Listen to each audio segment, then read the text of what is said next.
We are underway, the second and final heat of the varsity men's 4x 200-meter relay.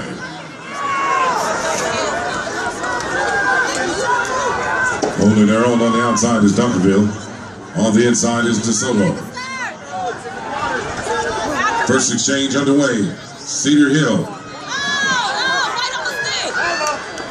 Coming along the inside, it is Duncanville. Tracking down your leader, DeSoto. Running 1, 2, and 3. Caroline Dawson making up some distance, headed into the exchange. It will be Dawson, DeSoto.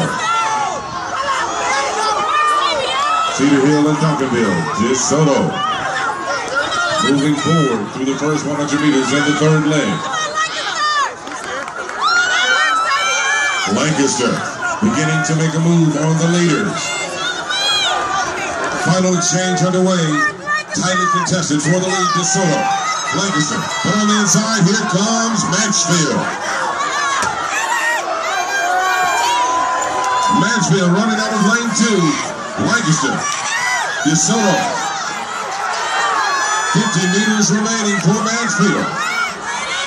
Once again, with the surprise upset, Mansfield.